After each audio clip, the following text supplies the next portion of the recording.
وعن عمرو بن شعيب عن أبيه عن جده عن رسول الله صلى الله عليه وسلم.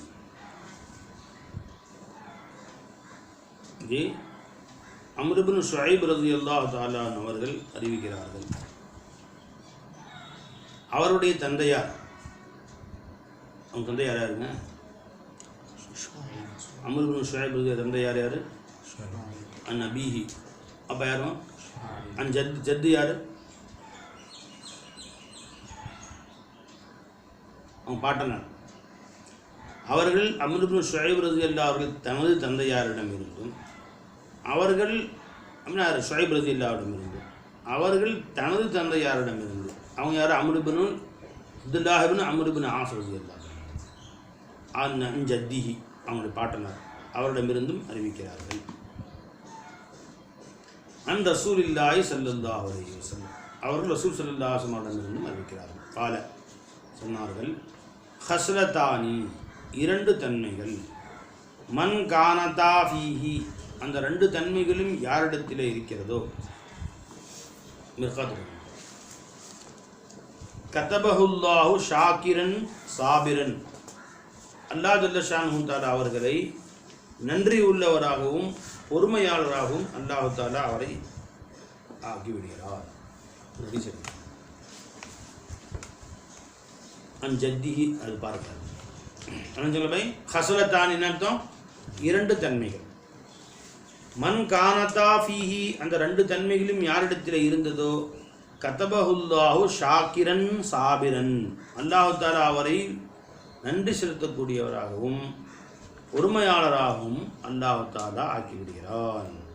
பாருங்க, ஷுக்ரு சபுர், இது ரெண்டுமே ஒரு மனிதனுக்கு கட்டாயமாக இருக்க வேண்டும். இன்ன ஃபீ தாலிக ஆயாத்துல் லிகுல்லி சப்பாரின் ஷக்கூர் சொல்கிறேன். சப்பார்னா மிக அதிகம் பொறுமை கொள்ளுவன், ஷக்கூர்னா மிக அதிகம் நன்றி செலுத்தக்கூடியவன்.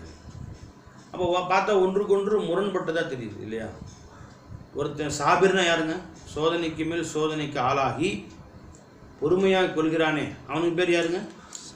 சபுரு, சபுரு செய்யக்கூடியவன். நேமத்துக்கு மேல் நேமத்துக்களை அனுபவித்து அல்லாஹ்வுடைய அருள் பொங்கி அருளை பெற்றுக்கொண்டு நன்றி செலுத்துகிறான். பாருங்க, அல்லாஹ் இவ்வளோ கொடுத்தானே எனக்கு நன்றி செலுத்துகிறான். அவன் பேர் யாருங்க? ஷாக்கிர், நன்றி செலுத்துகிறவர்.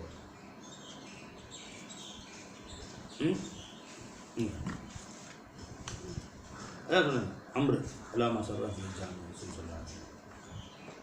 அவங்க யாருங்க? அம்ர் இப்னு அம்ர் அன் ஜத்திஹினா அப்துல்லாஹ் இப்னு அம்ர் ரலியல்லாஹு தஆலா, அம்ர் இப்னு ஆஸ் ரலியல்லாஹு தஆலா, அப்துல்லாஹ் இப்னு அம்ர் இப்னு ஆஸ் ரலியல்லாஹு அன்சுங்களா.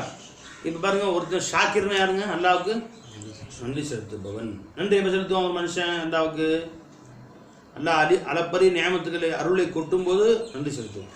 சபுர் எப்போ வரும்? பொறுமை எப்போ வரும்?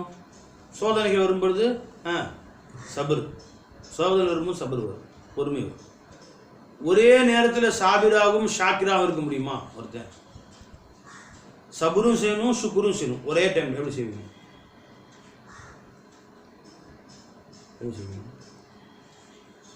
நன்றி செலுத்தணும், பொறுமையும் கொள்ளணும்.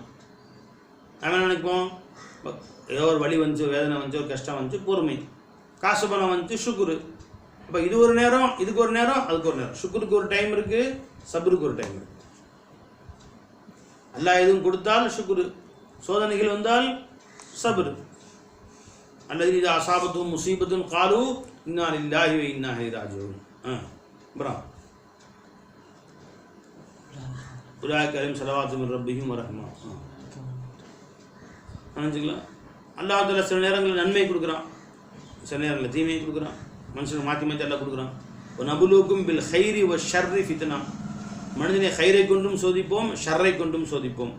அல்லாஹ் ஹைர் கொடுக்கும்போது என்ன செய்யணும்? ஷுக்குர் செய்யணும், நன்றி செலுத்தணும். அல்லாஹ் ஷர்ரான ஏதாவது தீமை நம்ம விரும்பாத ஒன்றை கொடுக்கும்போது அல்லாஹ்வுக்கு சபர் செய்யணும். அப்போ இதுக்கு ஒரு நேரம், அதுக்கு ஒரு நேரம், அப்படிதான் அர்த்தம். அப்படிதான் செய்ய முடியும். நம்ம ஒரே நேரத்தில் ஷுக்குரும் செய்யணும், சபரும் செய்யணும். அது எப்படி செய்யணும்? ஒவ்வொரு நேரத்திலையும் ஷுக்குரும் செய்யணும், சபரும் செய்யணும். ஒவ்வொரு இன்ஸ்டன்ட்லேயும் உன்னை நோக்கி வரக்கூடிய ஒவ்வொன்றிலேயும் அல்லாஹ்வுக்கு நன்றியும் செலுத்தணும், சபுரும் செய்யணும், சுக்குரும் செய்யணும். பை எப்படி செய்வீங்க? சாபிர்னா என்ன அர்த்தம் பை? பொறுமை கொள்பவன். ஷாக்கிர்னா யாரு? நன்றி செலுத்துபவன். அந்த ஷக்கூர்னு அர்த்தம் மிக மிக அதிகம் நன்றி செலுத்துபவன். சப்பார்னு அர்த்தம் என்ன? சாபிர்னு சப்பார்னா ஃபஆலோட வசன், இது ஃபஊலுடைய வசன், மிக மிக அதிகம் பொறுமை கொள்பவன்.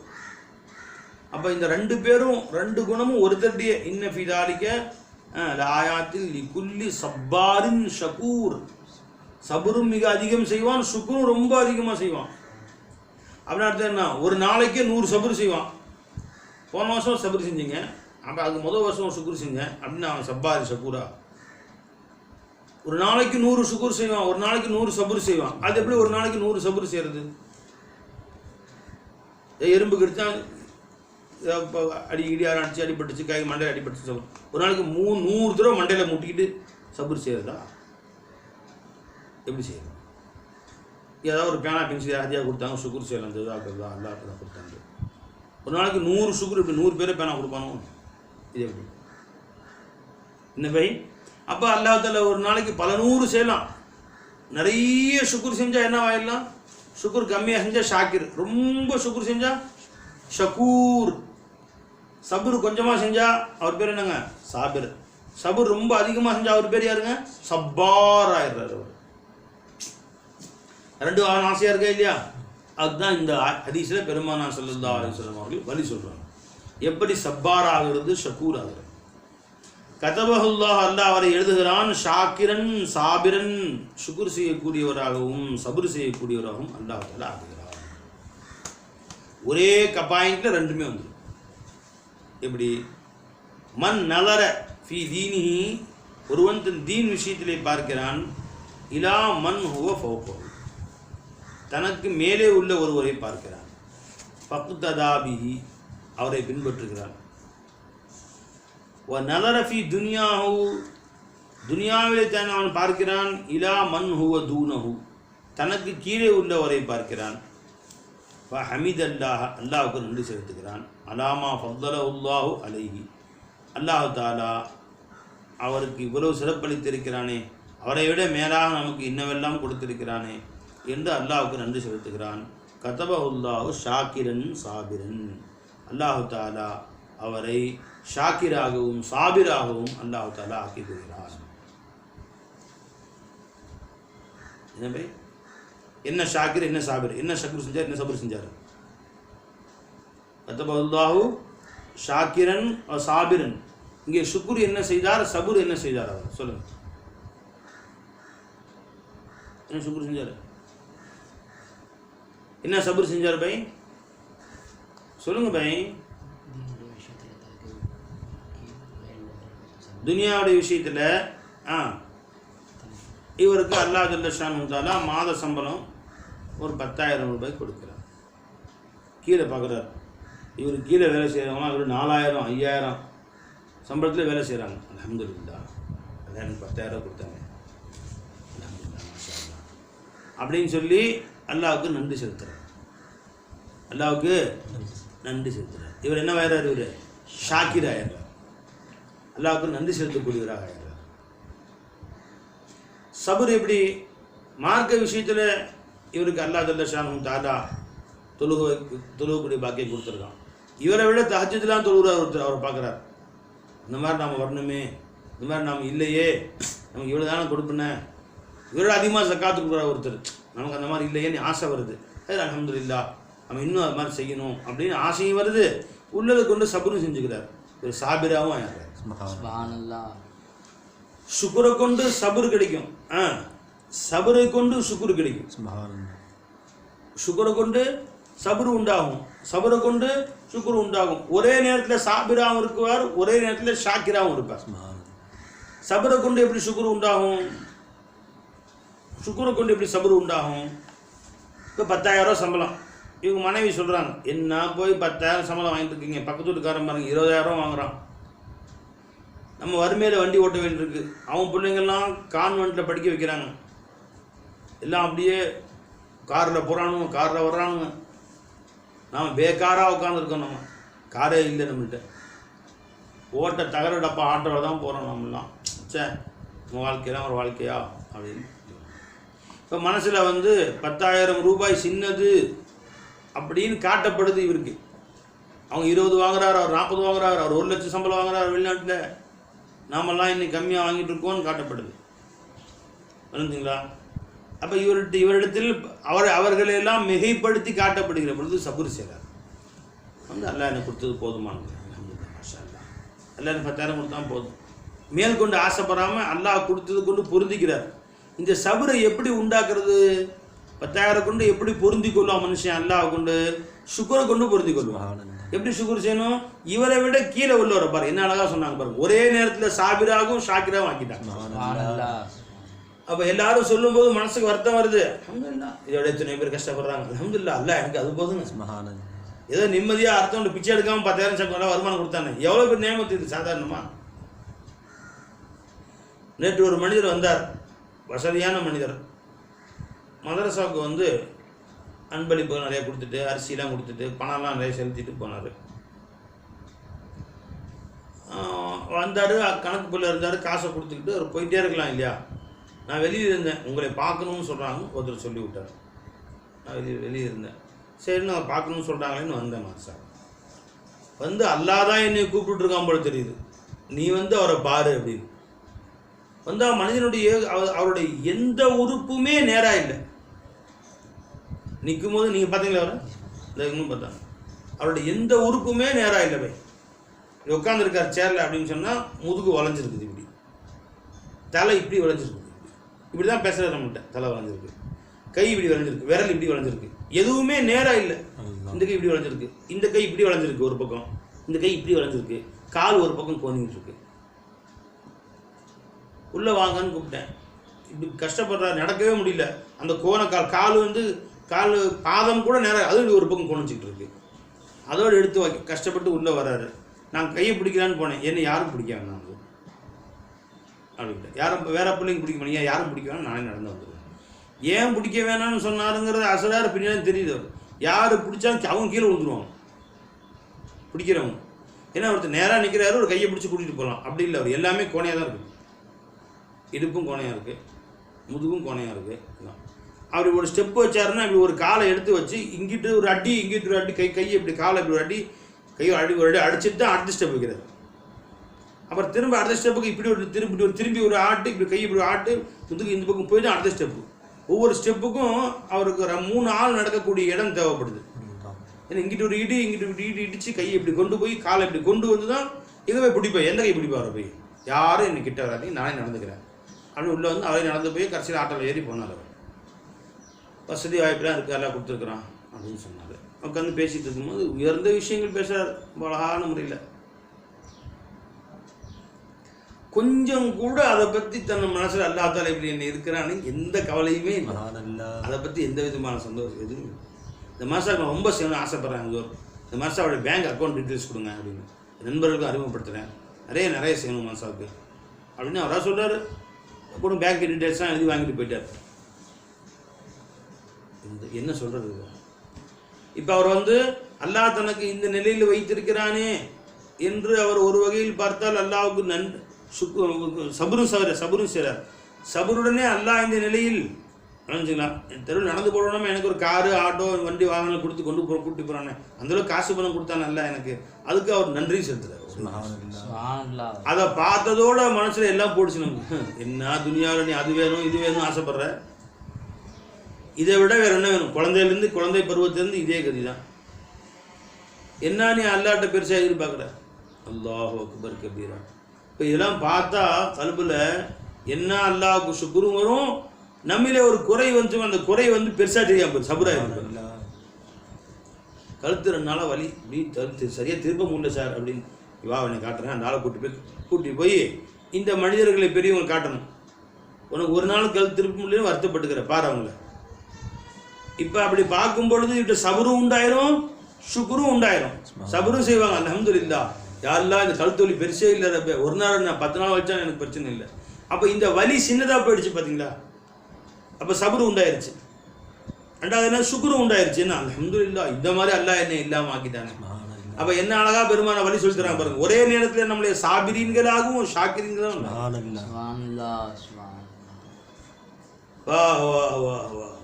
சாபிரீன்களுக்கு என்ன, இன்னமா யுவஃபஸ் சாபிரூன அஜ்ரஹும் பிகைரி ஹிசாப். சாபிரீன்களுக்கு கூலி என்னங்க, கைர ஹிசாப் அல்லாஹ் கொடுக்கும், கணக்கே இல்லாமல் அல்லாஹ் கொடுக்குறான். சாபிரீன்களுக்கு கூலி எல்லாம், மற்றவங்களுக்குலாம் கூலி கணக்கு, தொழுகையாளிகளுக்கு கூலி கணக்கு, எல்லாத்துக்கும். என்னென்ன அமல் செஞ்சா 1க்கு 10, தர்மம் செஞ்சா 1க்கு 10, இதுக்கெல்லாம் கூலி கணக்கு இருக்கா இல்லையா? கணக்கு. சபுரில் கூலி என்ன, கணக்கே இல்லை. ஏன்னா நம்ம கணக்கே இல்லைன்றாங்க. அதெல்லாம் மற்றெல்லாம் கணக்கோடு தான், கணக்கு வச்சு தரேங்கிறான். இன்னமா யுவஃபஸ் சாபிரூன அஜ்ரஹும் பிகைரி ஹிசாப், கணக்கே இல்லாமல் அல்லாஹ் ஜல்ல ஷானுஹு அவன் கொடுக்குறான். என்ன அப்படி கொடுக்குறான்? அதில் கணக்கே இல்லாமல் என்ன கொடுக்குறான்? அதில் வல்லாஹு மஅஸ் சாபிரீன், சாபிரீன்களோட நானே வந்துடுறேன். என்ன கணக்கு வைப்ப, அல்லாஹ் தஆலாவே உனக்கு கிடைச்சிடுறான். உனக்கு 1 லட்ச ரூபா காசு கிடைக்குன்னா கணக்கு இருக்கு. உனக்கு ஒரு வீடு தர்றேன்னா அதுக்கு ஒரு மதிப்பு இருக்கு. உன்ட்ட அல்லாவே தரேன்னா மதிப்பு என்ன போடுவ? நீ எங்க போய் அல்லாவே உனக்கு வந்துடுறான், உன் கூட அல்லாவே இருப்பான். இப்போ என்ன மதிப்பு போடுவ? யுவஃப சாபிரூன அஜ்ரஹும் பிகைரி ஹிசாப். சரிங்களா? கணக்கே இல்லாமல் அல்லாஹ் கொட்ட ஆரம்பிச்சிடும். அப்போ அல்லாஹ் ஜல்ல ஷானுஹு தஆலாவே அவர் கூட வந்துடுறான். அப்போ சபுரையும் கற்றுக் கொடுத்துட்டாங்க ஸல்லல்லாஹு அலைஹி வஸல்லம், ஷுக்ரையும் கற்றுக் கொடுத்துட்டாங்க ஒரே அமல்லையே. தெரிஞ்சுங்களா? ஒன்று கீழே பாரு சுக்குர் செய், மேலே பாரு சபுர் செய். 10,000 ரூபா சம்பளம் உனக்கு, மேலே பாரு அவ்வளோ வாங்குறான், அல்ஹம்துலில்லாஹ் அல்லாஹ் என்ன கொடுத்தாங்க, அதோட சபுர் உண்டாயிருக்கு. கீழே பாரு அல்ஹம்துலில்லாஹ் அல்ஹம்துலில்லாஹ், எவ்வளோ கம்மி சம்பளத்தை நான் வாழ்க்கையை ஓட்டுறான்.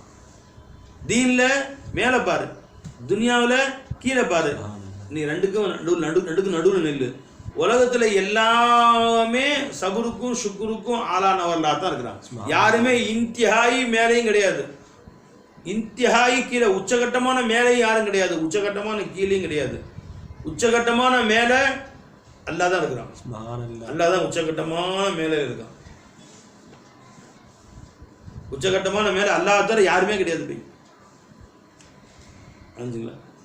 அல்லாஹ் கருத்து ரசூலுல்லாஹி ஸல்லல்லாஹு அலைஹி வஸல்லம். அதனால எல்லாமே அல்லாஹ் ஜல்ல ஷானுஹு ஒருத்தருக்கு ஒன்று கொடுத்தா இன்னொருத்தருக்கு இல்லை, அது கொடுத்தா இது கொடுத்தா. இதுக்காக அல்லாஹ் கொடுத்தா நம்மளை சாபிரீன்களாகவும் ஷாக்கிரீன்களாகவும் அல்லாஹ் ஜல்ல ஷானுஹு. சஹாபாக்கள் போட்டி போட்டு செஞ்சாங்க நல்ல அமல்கள்ல, அவரோட மேலே மேலே அவங்க என்ன துனியாவில் பார்க்கவே இல்லை கீழே. துனியாவில் என்னையோட ஒரு துனியாவில் இப்படி இருக்காரு அப்படி இருக்காரு. யாரை சொல்ல அவரோட தோட்டம் இருக்கு, தோட்டம் இல்லை, எங்கேயாவது ஐசு மொத்தம் ஐசு வருதா? நான் யாரை சொல்ல அவங்கள்ட்ட வந்து அந்த மாதிரி உயர்ந்த, நானும் அந்த மாதிரி உயர்ந்த அந்தஸ்துக்கு போகணும், அவர்கிட்ட அந்த மாதிரி பெரிய வசதி வாய்ப்பாக இருக்கான்ட்ட இல்லை, எங்கேயாவது வருது அந்த மாதிரி. புரிஞ்சுங்களா? துனியா சஹாபாக்கள் விரும்பினாங்க, தீனுக்கு செலவு பண்ணுறதுக்கான விரும்பினாங்க. சேசங்க ஒரு போரில் பெருமானார் ஸல்லல்லாஹு அலைஹி வஸல்லம் எல்லாரும் கிளம்புங்க, தபூக் போர்னு நினைக்கிறேன், வாகனம் உள்ளவங்களாம் கிளம்புங்க அப்படின்ட்டாங்க. எல்லாம் ரெடி ஆகிட்டாங்க. சில பேர்கிட்ட வாகனம் இல்லை, அவங்க வந்து பெருமாண்ட யாரை சொல்லுவாங்க, வாகனம் இல்லை, எப்படி நாங்கள் வர்றது யாரை சொல்லலாம்? பெருமானார் ஸல்லல்லாஹு தங்கள்கிட்ட இருந்த வாகனங்களை கொடுத்தாங்க. 10 பேருக்கு ஒரு வாகனம், ஒரு ஒட்டகத்துக்கு 10 பேர். ஒரே நேரத்தில் ஒருத்தர் 2 பேர் உட்காரலாம், மிச்சம் நடந்து வரணும், அப்புறம் அவங்க மாறிக்கணும். இப்படி அதுவும் தீர்ந்து போச்சு. இப்போ ஒன்றுமே இல்லை கையில். வெறும் வாகனம் இல்லாமல் அவ்வளோ தூரம் போக முடியாது, பல 100 கிலோமீட்டர். அது ஒரு மாதம் போகணும். அந்த மாதிரி 10-15 நாள் நடக்கணும், 10-15 திரும்ப வரணும். அந்த மாதிரி வரணும்னு சொன்னால் அவங்கள்ட்ட வாகனம் இல்லை. பெருமானார் சார் இப்போ உங்களுக்கு வாகன வசதி செஞ்சு கொடுக்குற மாதிரி என்கிட்ட இல்லைம்மா அப்படின்ட்டாங்க. அல்லாஹ் சொன்னா குர்ஆன்ல, அவர்கள் பெருமானாரை விட்டு திரும்பி செல்கிறார்கள், ததூரு அய்யுன், கண்களிலிருந்தும் கண்ணீர் கொட்டிய வண்ணமாக எனக்கு அந்த பாக்கியம் கிடைக்கலையே, நான் அந்த மாதிரி பாக்கியத்தை இழந்து விட்டு ஆயிடுங்க. தெரிஞ்சுங்களா? எனக்கு அந்த மாதிரி ஒரு பாக்கியம் கிடைக்காம போயிடுச்சே என்று கண்ணீர் வடித்தவர்களாக, கண்ணில் நீர் மல்கியவர்களாக அந்த இடத்து பெருமானாரை விட்டு போனாங்க. அந்த பாக்கியம் போர் கிளம்ப முடியலையே அப்படின்னு. அப்போ துனியாவை அவர்கள் அல்லாஹ் இடத்துல கேட்டதும் எதுக்காண்டி கேட்டாங்க பை?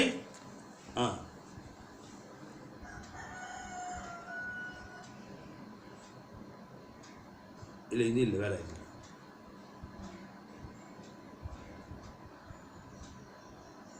இதுதான் இன்னொரு இடத்துல சில பேர் வந்து கேட்டாங்க, அவர்களுக்கு பெருமான வாகன வசதி செஞ்சு தர முடியல. உடனே அழுது கொண்டே சென்றார்கள் பெருமானாரை விட்டும். எனக்கு அந்த மாதிரி பாக்கியம் கிடைக்கலையே யார் ரசூலுல்லாஹ் அப்படின்னு அழுதுகிட்டே போனாங்க. அவங்க துனியாவையும் எதுக்காக கேட்டாங்க? தீனுக்காக வேண்டி. தீனுக்கு செலவழிக்கிறதுக்கு துனியா இல்லையே. மற்றபடி தீனில் ஒருத்தர் போட்டி போட்டான். மார்க்கெட் போருக்கு போகணுமா, சண்டை, நானும் வருவேன், நான் சின்ன வயசுல நானும் வருவேன். ஒருத்தர் வந்து நானும் போருக்கு வருவேன்னு கேட்டார். இப்போ பெருமான சொல்ல வேணான்ட்டாங்க, வயசு 15 வயசு தான் பார்க்கக்கூடாதுன்ட்டாங்க. அவங்க அப்பா வந்து யார சொல்லா அபூ ராஃபி வந்து நல்லா அம்பு எறிவார், யார சொல்லா அவரே நீங்கள் சேர்த்துக்குங்க. அம்பு நல்லா பயங்கரமாக நம்மளோட ஃபாஸ்ட்டாக அறிவார், கட்டன்னு அறிவார். அப்படியா, சரி வாப்பா சிபாரிசு பண்ணி மகனுக்கு. அவருடைய 2-3 பேர் திருப்பி அனுப்பிச்சிட்டாங்க.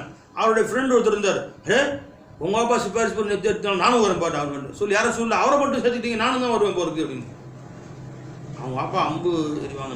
எங்கள் 2 பேரும் பந்து வைங்க, யார் ஜெயிக்கிறான்னு பாருங்க, சரி சண்டை போடுங்க அப்படின்னு சொல்லுவாங்க. மல்யுத்தம் தள்ளி இவரை குத்தி அவர் அப்படியே கீழே தள்ளி மேலே உட்காந்துட்டார். பார்த்தீங்களா, சரி 2 பேரும் எதுக்கு போருக்கு. நீங்கள் சாப்பாடு சண்டை போடுற 2 பேரும் மல்யுத்தம் பண்ணிக்கிறாங்க. ஏன்னா இப்போ மல்யுத்தம் நடக்குதுன்னு, யார் ஃபஸ்ட்டு போகிறது பந்தியில் அப்படின்னு மல்யுத்தம் நடக்குது. இந்த போய் எதுக்கு? ஜிஹாதுக்காக வேண்டி அமல்களில் போட்டி போட்டாங்க. அவங்க யார சொல்ல அவங்க பணக்காரங்களும் நிறைய அமல் செஞ்சு, அது மட்டும் இல்லாமல் அவங்க நிறைய சக்காத்தும் கொடுத்துட்றாங்க, நாங்கள் கொடுக்க முடியலையே. நீங்கள் சுபான்ல ஆகுதுங்க, சுபான்லா 53 தடவை, அல்ஹம்துலில்லாஹ் 53 தடவை. ஏதோ ஆர்வமாக கேட்குறாங்க பாரு, எவ்வளோ நம்ம கேட்குறாங்க இது வரைக்கும் நம்மள்ட்ட வந்து போட்டி போட்டு அமல் நல்ல காரியங்கள்ல தொழுகையில் 2 அப்படியே இரவெல்லாம் 2 தொழுகிறாங்க. ரசூல் ஸல்லல்லாஹு இரவெல்லாம் 2 தொழுகிறாங்க. நம்ம ஒரு நைட்டு கூட தூங்கக்கூடாதுப்பா, நாம 2 தொழுகிறோம் போட்டி போட்டு. ரசூல்லாட்டே போட்டி. இனிமேல் மனைவி பக்கம் திரும்பி கூட பார்க்கக்கூடாது, எங்கேயும் வீட்டுக்கே போகக்கூடாது, பள்ளிவாசல் தான். பெருமாசம் 3 நாள் தொடர்ந்து நாமளும் 3 நாள் நம்ம 6 நாள் வைக்கணும். நம்ம யார்? ரசூல்லாட்டே போட்டி. ரசூல்லா மயக்கம் போட்டு அங்கே கிடக்குறாங்க எல்லாரும். ஐயுக்கும் மிசிலி என்ன மாதிரி யார் இருக்கிறீங்க? நீங்கள் நானும் தூங்குறேன் நைட்டில், நீங்களும் தூங்குங்க. நானும் வந்து மனைவி கூட பேசுகிறேன், பழகிறேன், நீங்களும் பழகுங்க, நீங்களும் சாப்பிடுங்க. ஒரு நாள் போயிங்க. அப்படியே அமைதியாக 2 பேரும் எடுத்துன்னு சொல்லி கொடுத்தாங்க. சொல்ல எதில் ஆர்வம் காமிச்சாங்க பாருங்க, ஓடி வர்றாங்க பாருங்க. இதில் கேட்குறாங்க பாருங்க பெருமானாட்ட வந்து, இதில் தொழுகை யார சொல்லலாம், ஹஜ்ஜு உங்களுக்கு கடமை யார சொல்ல, வருஷம் கடமையா ஆசையா ஏப்பா அப்படி கேட்குற, அதனால ஒரு ஹஜ்ஜு கடமை. அந்த மாதிரி பெருமான சொல்லாசம் அவர்கள்ட்ட மார்க்கத்துடைய ஆர்வத்தை வந்து கேட்டாங்க, எப்படி நடந்துக்கணும். இன்னைக்கு என்ன ஆகுங்க, துனியாவுன்னு கேட்குறான், ஆலிம் சாஹிப் ஃபத்வா கேட்குறான். துனியாவில் அத்தா முத்தா போயிட்டார், என்னுடைய தாப்பனால் விட்டு போன சொத்துக்கள் இவ்வளோ இருக்குது, இந்த மார்க்க சட்டப்படி எப்படி என்ன அண்ணந்தம்பிங்களுக்கு பிரித்து கொடுப்பது, முறைப்படி எப்படி செஞ்சு கொடுப்பது, எனக்கு அழகாக சொல்லணும், அதை எப்படி கரெக்டாக பிரித்து கொடுக்குறேன்னு ஃபத்வா வரது ரொம்ப கம்மி, ஆனால் வரதில்லை. இப்போ எங்கள் அண்ணன் வந்து சொத்தெல்லாம் ஆக்கிரமிச்சுக்கிட்டான், எப்படி பிடுங்கிறது அண்ணன்றது சட்டப்படி எழுதி கொடுங்க, அது எப்படி வாங்குறது அதுக்கு வழி எழுதி கொடுங்க. இது எப்படி இருக்குது மசாலான்னு கேட்குறாங்க பாருங்க. எப்படியாவது துனியாவை பார்க்கறதுக்கு தீன் எங்களுக்கு தேவைப்படுது. தீன் தேவைப்படுது எதுக்காக வேண்டி? துனியாவுக்காக வேண்டி தேவைப்படுது. அயோக்கிய பேர்கள் என்ன சொல்றது? ஒரு அத்தா மூத்தா போயிட்டாரு, அத்தா அம்மா 2 பேரும் மூத்தா போயிட்டாங்க. அத்தா மூத்தா போயிட்டாரு, அம்மா வச்சு பார்த்துருந்தாங்க. பையன் ஒரே பையன். இந்த பையன் மனநிலை பாதிக்கப்பட்டார். வயசு 20 ஆச்சு, சுத்தமாக மூளை கோளாறு. ஒரு வயசு 2 வயசு பையனுக்குள்ள அறிவு தான் இருக்குது. கை கால்களும் கொஞ்சம் இழுத்துக்கிட்டு அவனுக்கு சோறு தீர்த்தி விடணும். 22 வயசு ஆச்சு பையனுக்கு வயசு. சோறு தீர்த்தி விடணும், 1க்கு 2க்கு அங்கேயே போகிறான், டெய்லி கழுவணும். அம்மா இருந்து கவனிச்சிட்டு இருந்தாங்க அத்தாவுக்கு பின்னாடி. அத்தா அம்மா கண்டிச்சு ஒரு வீடு கட்டிடுறாங்க, அழகான வீடு. அந்த வீட்டு மதிப்பு இன்றைக்கி 50 லட்ச ரூபா இருக்குது, பெரிய வீடு. அத்தா கட்டின வீடு தான், அத்தா பேர் தான் வீடு இருக்குது. அத்தாவுக்கு பின்னாடி அம்மா இருந்து கவனிச்சாங்க, பையனை வீட்டில் வச்சு பார்த்துக்கிட்டு இருந்தாங்க. ஏதோ கிடைக்காத வருமானத்தை வச்சு என்ன செஞ்சாங்க தெரியல, வாடகை இருந்துச்சா என்னன்னு தெரியல. இப்போ அம்மாவும் மூத்தா போயிட்டாங்க திடீர்னு. இது பையன் யார் கண்ட்ரோலில், பையனை யார் பார்த்துக்கிறீங்க அப்படின்னு அந்த அந்த அவங்க அம்மாவுடைய தங்கச்சி சின்னம்மா நான் பார்த்துக்கிறேன். ஏன்னா ராவும் பகலும் அந்த பையனுக்கு சின்னமாக செய்யணும். 3 நேரம் சோறு ஊட்டணும், 1க்கு 2 கழுவணும், குளிக்க வச்சு ட்ரெஸ்ஸை மாற்றணும், எல்லாமே செய்யணும், நான் பார்த்துக்கிறேன். அந்த வீட்டுக்கு வந்துட்டாங்க. வீட்டுக்கு வந்தவுடனே உடனே அந்த அத்தாக்கார் இருக்காரு, அத்தாக்காரோடைய தம்பி நேராக ஃபத்வா வாங்க வந்துருமா சார், ஹஜ்ரத் நியாயமாக சொல்லுங்கள், மூத்த போயிட்டார். அவன் பையன் வந்து இருந்தும் இல்லாத ஹயாத்தாக இருந்து மூத்தா போன மாதிரி இருக்கிறான். அப்போ சட்டப்படி சொத்து யாருக்கு? சகோதரன் தானே சகோதரன். அப்போ மூத்தா போய் எங்கள் அண்ணன் மகன் அவர். இப்போ அண்ணனுடைய தம்பி நான் எனக்கு தான் மொத்த சொத்தும் வரணும். எப்படி அம்மாவுடைய தங்கச்சி வந்து உட்காந்தாங்க அந்த வீட்டில்? மார்க்கு சட்டப்படி சொல்லுங்க வந்துருக்கீங்க எனக்கு அப்படின்னு வந்துட்டார். ஒரு சில 3 மாதத்துக்கு முன்னாடி மார்க்க சட்டம் சொல்லுங்க, மார்க்கத்தை மதிச்சு நடக்கணும் நம்மலாம் அப்படின்னு. சரி சரி, இப்போ என்ன சொல்கிறீங்க? அந்த வீடு எனக்கு தான் வரணும் சட்டப்படி. அந்த பையனை யார் பார்த்துக்குவா? நீங்கள் பார்த்துக்கிறீங்களா? அது எப்படி நான் பார்த்துக்க முடியும்? நம்ம மனைவி உடம்பு சரியாமல் இருக்காங்க, என் பிள்ளையை கட்டி கொடுத்து வெளியூர் போயிட்டாங்க. நானே என் மனைவி எங்களுக்கு ஒரு வீடு இருக்குது, சொந்த வீடு, அதில் இருக்கிறோம் நாங்கள். அந்த பேர் உங்கள் வீட்டில் வச்சுக்கிறீங்களா நீங்கள்? அது வைக்க முடியாது. என் மனைவிக்கு உடம்பு சரியாக பேஷண்ட்டு, அவங்களும் சுகர் பேஷண்ட் எல்லாம் இருக்குது. இந்த பையனை பார்த்துக்க முடியாது, பையனை பார்த்துக்க முடியாதான். சொத்து மட்டும் வேணுமா? அவன் பையனை வந்து மூத்தா போன மாதிரி தான் மஜ்னூன், அவன் சொத்து அவன் பேரில் இருக்க முடியாது. அது எப்படி நான் கொடுக்க முடியும்? ஆஹா, பையனை பார்த்துக்கொள்ள முடியாதான், அவங்க வச்சு பார்க்க முடியாது, வச்சு மேய்க்க முடியாது, அவனுக்கு முன்னே சோறு கொடுக்க முடியாது, அவனுக்கு பராமரிக்க முடியாது, 1க்கு 2 கழுவி விட முடியாது, அதெல்லாம் செய்ய முடியாது. சொத்து மட்டும் வேணும். மார்க்க சட்டம் பேசுதுங்க. எவ்வளோ ஒரு கொடுமை பாரு. அப்போ மார்க்கத்தை எங்கே மதிக்கிறேங்கிறான் இவனுங்க? இவர்களுக்கு துனியா கிடைக்கணும்னா மார்க்கம். அப்போ மார்க்கமே இவர்களுக்கு துனியாவுக்காக வேண்டி, துனியா மார்க்கத்துடைய போர்வையில் துனியாவை சம்பாதிக்கிறதுக்காண்டி சஹாபாக்கள் தான் வாழ்ந்தாங்க. எப்படிங்க? தீனுக்காக வேண்டி துனியாவை கிடைக்காதா? ஒரு ஒட்டகம் கிடைச்சா போருக்கு போயிடுவேனே, அழுகுறாங்க தேம்பி தேம்பி தேம்பி. நாயத்தை இருக்க மாட்டேங்கிறீங்க. தஃபீது மின் தம்மா என்ன வரும்? அவர் கண்கள் கண்ணீரை கொட்டிய வண்ணமாக ரசூலை விட்டு தவல்லா பெருமான் விட்டு சென்றார்கள். தஃபீது மின் கண்கள் வந்து கண்ணீர் கொட்டிய வண்ணமாக அழுதுகிட்டே போகிறாங்க. இந்த துனியா கொஞ்சம் கிடைச்சா அதை வச்சு தீனுக்கு பயன்படுத்தி கொள்ள மாட்டோமா? சரி, அங்கே யாரெல்லாம் 4 பசங்க கூட இல்லை 4 கடையை கவனிச்சுக்கிறதுன்னு கேட்குறோம். யாரெல்லாம் 4 பசங்க கொடு மார்க்கத்துக்காக சண்டை போகணும். ஹன்சாரசு எல்லாத்த 4 பசங்க அவங்களுக்கு 4 பேரும் கூப்பிட்டு பாருப்பா இன்னைக்கு போர் நடக்குது. வலா அலல்லதீன இதா மா தௌக லிதஹ்மிலஹும் குல்த லா அஜிது மா அஹ்மிலுக்கும் அலைஹி தவல்லவ் வஅய்னுஹும் தஃபீது மினத் தம்மி ஹஸனன் அல்லா யஜிது மா யுன்ஃபிகூன். ஜி அல்லாஹு அக்பர். என்ன சொன்னாங்க பாருங்க. அந்த சில உங்கள்கிட்ட வந்தாங்க, யார சூழல்லா நாங்களும் போருக்கு வருவோம்னு கெஞ்சினாங்க. உங்கள்கிட்ட இருந்து ஒட்டத்தை பிரித்து கொடுத்துட்டீங்க. இப்போ உங்கள்கிட்டையும் இல்லை. 10 பேருக்கு ஒரு ஒட்டகம்னு பிரித்து கொடுத்தீங்க. இப்போ நானும் போருக்கு வரணும்னு அழுகுறாங்க. உங்கள்கிட்ட பிரித்து கொடுக்க ஒட்டகமோ குதிரையோ எதுவுமே இல்லை. உங்கள்கிட்ட வந்தாங்க. அதவுக்கலி தஹ்மிலஹும், நீங்களே அவருக்கு ஒட்டகம் கொடுக்கணும்னு எதிர்பார்த்தாங்க. குல்த லாஜிதுமா அஹ்மிலுக்கும் அலைஹி, உங்களை சுமந்து செல்கிற ஒட்டகம் என் இடத்தில் இல்லையப்பா என்று நீங்கள் சொன்னீர்கள். தவல்லவ், அவர்கள் திரும்பி செல்கிறார்கள். வஅய்னுஹும் தஃபீது மினத் தம், பெருமானோடு போரில் கலந்து கொள்ள முடியவில்லையே என்று கண்கள் எல்லாம் கண்ணீரை கொட்டக்கூடியதாக, ஹஸனன் கவலையால், அல்லா யஜிது மா யுன்ஃபிகூன், மார்க்கத்துக்கு செலவு பண்ண என்ற ஒன்றும் இல்லையே, உயிரை தவிர என்ற வேறு எதுவும் இல்லையே, நான் என்ன செய்வேன் என்று அந்த ஏழை சஹாபாக்கள் அழுது கொண்டு செல்கிறார்களே. என்ன அழகான காட்சியெல்லாம் வர்ணிக்கிறேன் பாருங்க.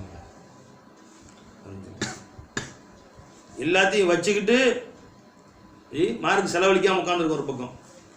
அப்போ அவங்க துனியாவை விரும்பினார்கள். எதுக்காக வேண்டி? ஒவ்வொரு பைசா எனக்கு கிடைச்சாலும் தீனுக்காக கொடுக்கணுமே, தீனுக்காக செலவழிக்கணுமே அப்படி. இன்னைக்கு தீனுடைய போர்வையில் என்ன விரும்புகிறாங்க? துனியாவை செலவு பண்ணுறதுக்கு. எவ்வளோ பெரிய அயோக்கியத்தனம் இருக்கும். ஒரு ஊரில் வந்து ஒரு அத்தா, வசதியான மனிதர், அவருக்கு 4 பசங்க. அந்த அத்தா ஒரு பெரிய ஃபேக்ட்ரி வச்சுருந்தார். என்ன ஃபேக்ட்ரின்னு கேட்காதீங்க, ஏதோ ஒரு ஃபேக்ட்ரி வச்சுருந்தார் அத்தா. பெரிய மிகப்பெரிய ஃபேக்ட்ரி.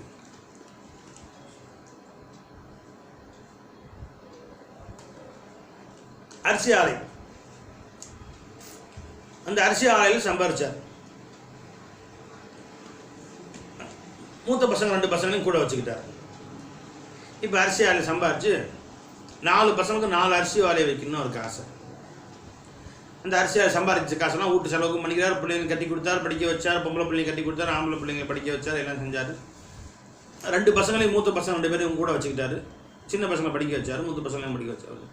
அந்த வேலைக்கு வரக்கூடிய காசெல்லாம் போட்டு கொஞ்சமாக லட்சக்கணக்கில் ஒரு அரிசி பேக்னா எனக்கு 1 கோடி ரூபா காசு தேவைப்படும், 2-3 கோடி ரூபா காசு தேவைப்படும். காசு எடுத்து இன்னொரு இடத்துல ஃபேக்ட்ரி வச்சார். அதை மூத்த பையன் நீ வச்சுக்கப்பா அப்படின்ட்டார். அவன்கிட்ட பொறுப்பில் படிச்சு அவர் பார்த்துட்டு இருக்கார். அவர் பேரில் ரிஜிஸ்ட்ரேனா ஒருத்தர் பேரில் 3 வச்சுருந்தா காசு வந்து அவர் பேரில் ரிஜிஸ்ட்ரேஷன் பண்ணிட்டார்.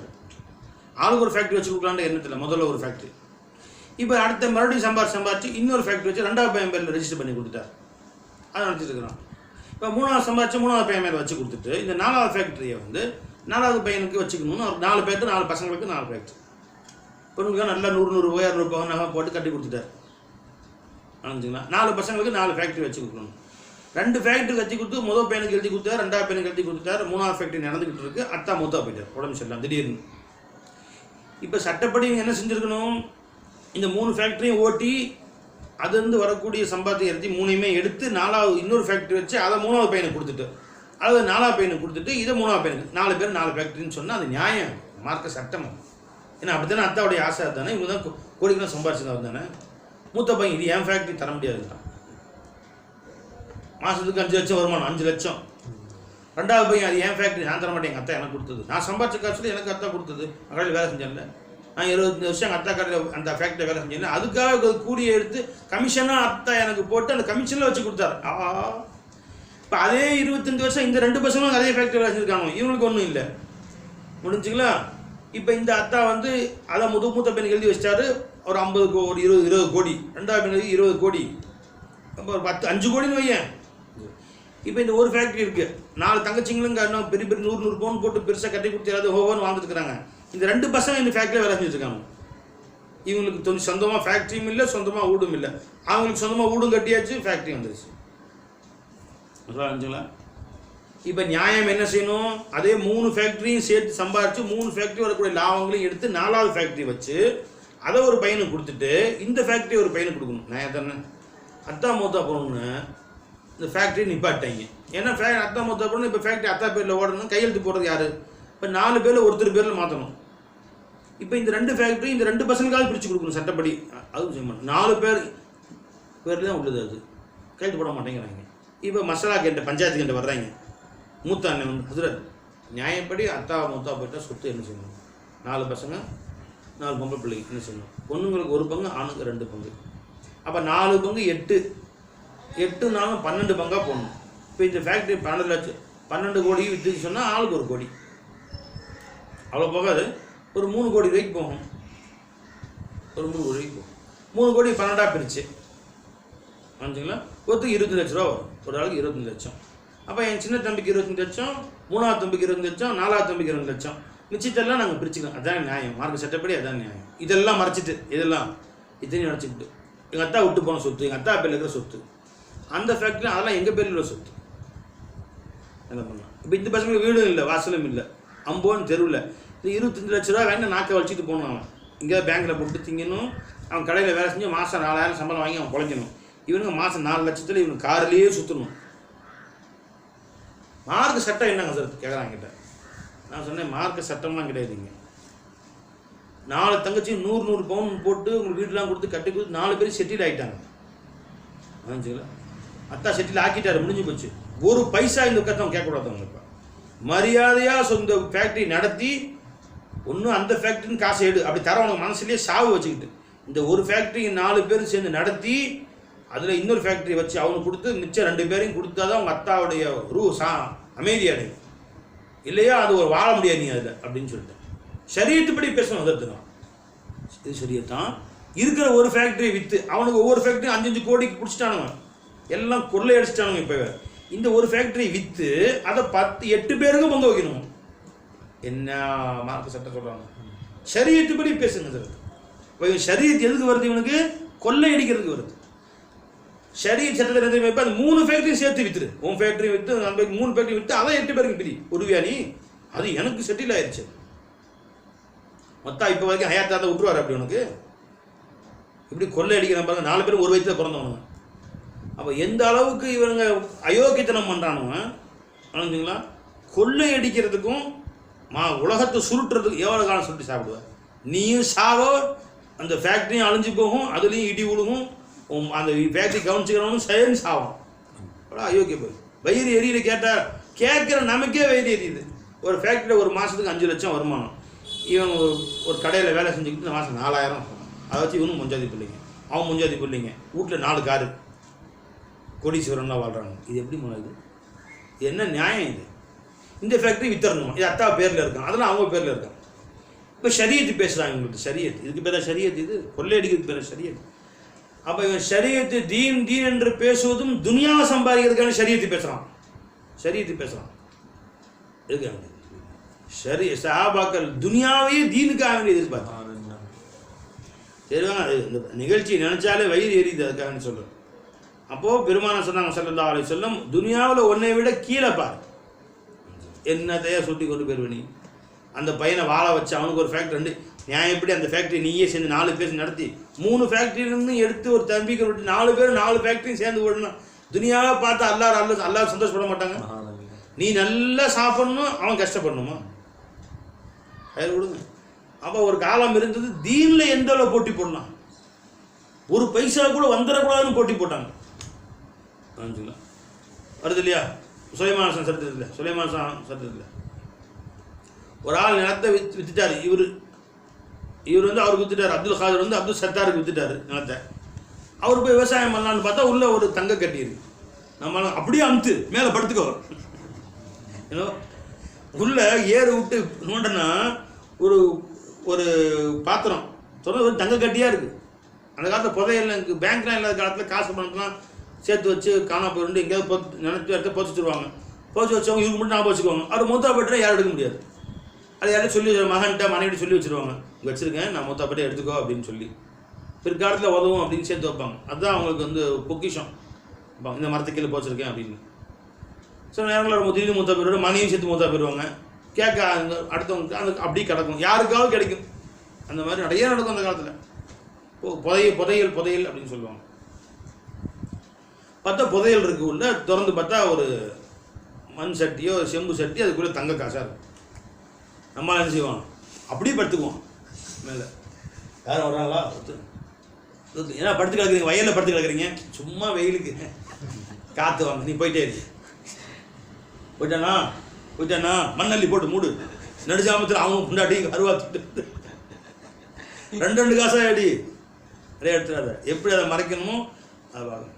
நான் பஸ்ஸில் உட்காந்துருக்கேன், ஒருத்தர் ஜோப்லேருந்து காசு டிக்கெட் எடுக்கிறாரு, ஒரு ரூபா உருண்டுகிட்டே ஓடுதுட்டு கீழே விழுந்துருச்சு தெரியாமல். அது போய் கீழே அவன் கீழே பார்த்துருக்கான், உருண்டு கொஞ்சம் 4 எடுத்து தள்ளி போயிடுச்சு. அவன் ஒருத்தக்கிட்ட போய் அவன் நின்றுருக்கான், அவன்கிட்ட போய் அவன் பார்த்தான், நைஸாக காலை சமைச்சிக்கிட்டான். 1 ரூபா காசு அது எடுத்து கொடுக்கல, நைஸாக பார்த்தாங்க, காலை வச்சு கப்பு நம்பிக்கிட்டான்.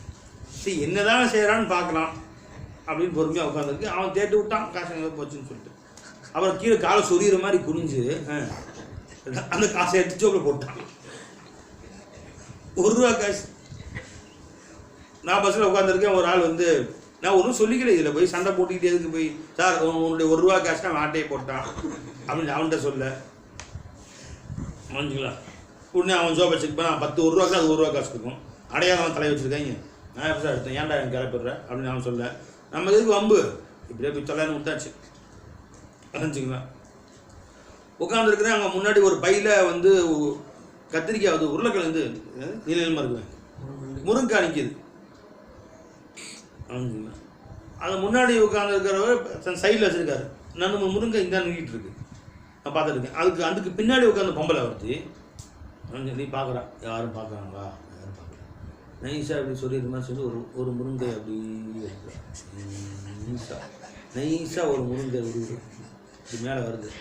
டப்புக்குன்னு கம்காட்டை மறைச்சி இந்தான கொண்டு 2ஆக உடச்சி கை பேக்கில் வச்சுட்டான், ஹேண்ட் பேக்கில் திணிச்சிக்கிச்சான். அப்புறம் கொஞ்சம் அப்படி பார்த்துட்டு 2வது முருங்கை அழகாக உருகி டபக்குன்னு உடச்சி ஹேண்ட் பேக்கில் வச்சு. நான் பார்த்துக்கிட்டே இருக்கேன் அந்த காட்சி. ஒரு முருங்காய்க்கு இப்படியா, ஒரு அற்ப முருங்காய்க்க வேண்டியா, தப்ப சொல்கிறது. அப்படி இந்த காலத்தில் ஓடுது. 1 ரூபா காசுக்கு அப்படி மேலே படுத்துக்கிறான். அந்த அவருக்கு பார்த்தா புதையல் வந்துச்சு, நேராக எடுத்தார், மூட்டை கட்டினார், தூக்க முடியாமல் தூக்கிட்டு போய் அவன் விட்டானே, அவன்கிட்ட போய், அப்துல் காதர் பாய் இந்தாங்க உங்கள் புதையல். என்ன புதையல் சார், உங்கள் நிலத்தை வாங்கி ரிஜிஸ்ட்ரேஷனாக முடிஞ்சு வாங்கிட்டோம் இல்லை, இன்றைக்கி போய் ஏறு உழுதா உள்ளுக்குள்ளே இருந்துச்சு. இந்த பேர் நிலத்தை 5000 ரூபாய்க்கு பேசி உனக்கு விற்றுட்டேன், இது 50 கோடி இருக்கும். எப்போ நிலத்தை விற்றுட்டேனோ அதனுடைய முழு உரிமையாளர் நீ தான். ஒரு பைசா இதில் நீ 100 புதையல் தான், எனக்கு உரிமை இல்லை, எனக்கு வேணும், தூக்கிட்டு போ, நீ தூக்கிட்டு போத, எனக்கு வேணும். எவ்வளோ தப்புவாக இருந்திருக்கும் பாரு. அவர் ஆளுக்கு பாதியாக வச்சுக்கலாம் அப்படின்னு சொல்லியிருக்கலாம். வேணவே வேணாங்க, ஒரு பைசா கூட எடுக்க மாட்டார், நீ தூக்கிட்டு போ. இந்த பேர் உன்ட்ட நிலத்தை தான் 5000 பேசுவாங்க. இந்த புதையில சேர்த்து வாங்கினே புதையில ஒன்று தான், நான் எடுக்க மாட்டேமா, நீயே வச்சுக்கோ, எனக்கு வேணாம் நீ, உனக்கு வேணாயா நீ, எப்படி இருக்கும்? இப்படியும் ஒரு காலம் இருந்துச்சு. உடனே 2 பேரும் பஞ்சாயத்து போகுது சுலைமான் அலைஹிஸ்ஸலாம் அவங்கள்ட்ட. அனுப்பிச்சிங்களா? தாவூத் நபிகிட்ட வருது பஞ்சாயத்து. அவங்க என்ன சரி யோசிக்கிறாங்க. அப்பா சுலைமான் சொன்னாங்க, உனக்கு மகன் இருக்கா? இருக்கு. வயசு என்ன? 20. உனக்கு மகன் இருக்கா? இருக்கு. வயசு என்ன? 22. 2 பேரும் மேரேஜ் பண்ணி வச்சிருக்கீங்களா? சந்தோஷமா பண்ணி வைக்கிறோம். அவங்க 2 பேருக்கு இது கொடுத்துருங்க. 2 பேர் சேர்ந்தா இப்போ யார் மாலிக்கு இவரா மாலிக்கு அவரா சந்தேகம். இவரை மாலிக்குன்னு சொன்னால் அப்படின்னு சொல்ல முடியும். இவர் எப்போ கொடுத்துட்டாரோ முழுசாக அவரு தான். இப்போ அவரை மாலிக்குன்னு சொல்ல முடியும். அவர் நிலத்தா இதெல்லாம் வாங்கலைங்கிறாரு. இப்போ மாலிக் யாருன்னு அவங்க 2 பேரில் ஒருத்தர் மாலிக். 2 பேரில் யார் மாலிக்குன்னு சந்தேகம். 2 பேரில் ஒருத்தர் தான் அந்த பொருளுக்கு உரிமையாளர். சரி, 2 பேருமே சேர்ந்து எங்களுடைய இந்த பொருளை இந்த திருமண தம்பதிகளுக்கு அன்பளிப்பு கொடுத்து விட்டோம், கொடுத்துருங்க. இப்போ 2 பேரும் யாரோ ஒருத்தர் கொடுத்து செல்லுபடியாரு, 2 பேரும் சேர்ந்து கொடுத்து விட்டோம் வச்சுக்கோங்க, கொடுத்துருங்க. அவன் மகளுக்கும் மகனும் கல்யாணம் வச்சு அதை கொடுத்துட்டான். அப்போ எனக்கு வேணாம் உனக்கு வேணாம். இப்போ அடுத்தவன் சொத்தை எப்படி ஆட்டையே போடுறதுன்னு பார்க்கலாம். இன்னைக்கு ஒரே ஒரு வாய்ப்பு கிடைக்காதா அப்படின்னு சொல்லி சஹாபாக்கள் செஞ்சாங்க, போய் காசு எனக்கு. அப்போ மார்க்க விஷயத்தில் போட்டி போட்டார், தீனுடைய விஷயத்தில் அவங்க போட்டி போடல. தொழுகையில் இபாதத்தில் ஒரு முறை பெருமானா சொன்னாங்க ஸல்லல்லாஹு அலைஹி வஸல்லம், ஒரு சொர்க்கவாசி அவர் ஒருவர். உடனே பார்த்துட்டே இருந்தாங்க. ஒருத்தர் வந்தாங்க, அவர் தொழுதார் போயிட்டார், பள்ளியாசல் போயிட்டார். சஹாபாக்கள் இவர் சொர்க்கவாசி நீங்கள் சொன்னாங்க. அபூபக்கர் நாயகம், உமர் நாயகம், உஸ்மான் கனி, பெரிய மகான்கள் அவங்கெல்லாம் முகர்ரபான சஹாபாக்கள். இது யாரோ ஒருத்தர் விவசாயி எங்கேயோ தோட்டத்தில் விவசாயம் பண்ணுற சாதாரண ஒரு 1,24,000 சஹாபாக்கள்ல ஒரு எளிய சஹாபி இருக்கும் சொர்க்கவாசியை பார்க்கணுட்டாங்க. அடுத்த நாள் பார்த்தா அடுத்த நாளும் சொல்கிறாங்க, ஒருத்தர் அப்புறம் சொர்க்கவாசி கரெக்டாக அவர் தான் வர்றாரு. இப்படியா தெரிஞ்சுக்கணும் என்ன அவர்கிட்ட அவ்வளோ விசேஷமானு கண்காணிக்கிறாங்க. ஒரு 3 சஹாபாக்கள்லாம் அவர்கிட்ட என்ன அப்படி விசேஷமான அமல் இருக்குது, பெருமானாரே அவர் சொர்க்கவாசின்னு சொல்கிறாங்கன்னு தெரினா ஒன்றும் தெரியல. பெருசாக நஃபிலுக்கும் தொழுகிறது கிடையாது, பெருமானும் தொழுகிறாங்க, அவ்வளோதான் முடிச்சு போயிட்டே இருக்காரு. தான தர்மம் பெருசாக ஒன்றுமே இல்லை. இப்போ உடனே படிச்சோம்ல அப்துல்லா பின் அம்ரு பின் ஆஸ் இருந்தாங்க. அவங்க என்ன பண்ணாங்க, ஒரு வேஷம் போட்டுக்கிட்டு, மாறு வேஷம்னா அவங்க பழைய வேஷம் போட்டு நேரம் அழுதுகிட்டு அவர் வீட்டுக்கு போய் என்ன பார்த்தேன், இந்த அழுகுறா, சின்ன வயசு தான், என்ன பண்ணுங்க அத்தா துரத்தி விட்டாங்க, நீங்கள் போக கேட்டாங்க, இல்லை எங்கே போகிறதுனாங்க, இல்லை என் வீட்டு இருந்துக்குப்பா, சரி எனக்கு உட்காந்துட்டான். வீட்டில் போய் சாப்பாடு போடுறாங்க, அங்கே அவங்க கூட படுத்துக்கிறாங்க, சாப்பாடு போடுறாங்க, சாப்பிட்டு அவங்க கூடயே இருக்கிறாங்க. 3 நாள் என்ன பார்க்குறாங்க, வீட்டில் எது அமல் செய்கிறாரோ வெளியே செய்யக்கூடிய அமல் தான் நம்ம பார்க்குறோம், ஒன்றும் தெரியல. வீட்டில் எது விசேஷமான அமல் செஞ்சால் அந்த அமல் நாமளும் கற்றுக்கலாமே, கற்றுக்கிட்டு நாமளும் செஞ்சு நாமளும் பெருமாள் சொர்க்கவாசின்னு பேர் வாங்கலாம்ல. எவ்வளோ ஆசை பாருங்க. இந்த நம்மளால் இந்த கோடீஸ்வரன் வாழ்றான், என்ன அப்படி திருட்டு பண்ணுறான். இவன் கூட ஒரு 3 நாள் படுத்தாலாச்சும் நமக்கு அந்த அந்த ஏமாத்து மோசடி எப்படி பிற ஏமாத்துறது அந்த கலையை நம்ம கற்றுக்கொள்ள மாட்டோமா? நாம் போடுவோம் அவங்கள்ட்ட. என்ன செயல் அவர் செய்திருப்பார், என்ன அமல் செய்திருப்பார், எதனால் அவர் சொர்க்கவாசின்னு பெருமானம் சொல்லியிருப்பார்கள் தெரிந்து கொள்ள வேண்டுமே ஐடியா பண்ணி அழைஞ்சிங்களா. 3 நாள் தங்கியிருக்காங்க. 3 நாளும் தஹஜ்ஜுத் தொழுவது இல்லை மனுஷன். ஃபஜ்ர் தொழு பள்ளியாசுக்கு போகிறாரு, லோஹர் தொழு போகிறாரு, வழியோ தஹஜ்ஜுத் கூட கிடையாது. ராவும் பாலும் தொழுவாரோ, ராவும் பாலும் அமர்ஷம் ஒன்றும் இல்லையே. 3 நாள் கொஞ்சம் கை சரண்டர் ஆகிட்டார். ஏதோ கிட்ட போய் அஸ்ஸலாமு அலைக்கும், நான் எங்கள் அத்தாவை துரத்தவும் இல்லை, எங்கள் அத்தா என்னை அடிக்கவும் இல்லை, நான் வந்த நோக்கம் வேறு. என்ன நோக்கமா, உங்களை 2 தடவைக்கு 3 தடவை பெருமானார் ஸல்லல்லாஹு சொர்க்கவாசின்னு சொன்னாங்க. அப்படி என்ன அமல் உங்கள்ட்ட இருக்கு உங்க பின்னாடி கண்காணிச்சோம். வெளிரங்கத்தில் வெளியில் வீட்டுக்கு வெளியே எந்த அமலும் தெரியல, வீட்டுக்குள்ளே விசேஷமாக அமல் செய்வீங்களா அப்படிங்கான 3 நாள் வந்து உங்கள் வீட்டில் தங்கின இருந்தாலும் என் கூட தான் படுத்தீங்க, தஹஜ்ஜுத் கூட தொழுல நீங்கள்.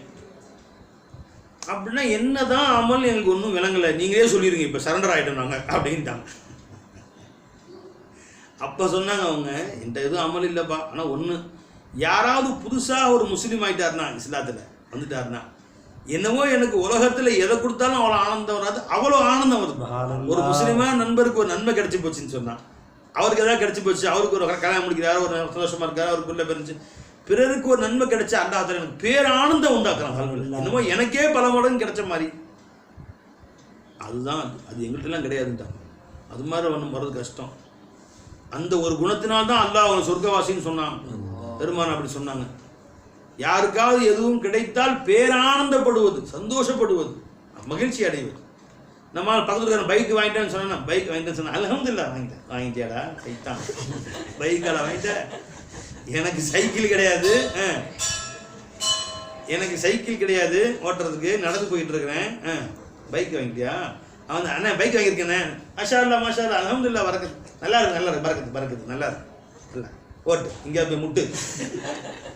மனசுல வந்து ஓட்டு ஓட்டு எங்கே போய் முட்டு அப்படின்னு உள்ள சொல்லுது. வாயில் என்ன சொல்றாங்க? பறக்குது பறக்குது அல்ஹம்துலில்லாஹ் மாஷா அல்லா நல்லா இருக்கு நல்லா இருக்கு நல்லா இருக்கு. அடியில் எரியுது, வயிற்றுல எரியுது.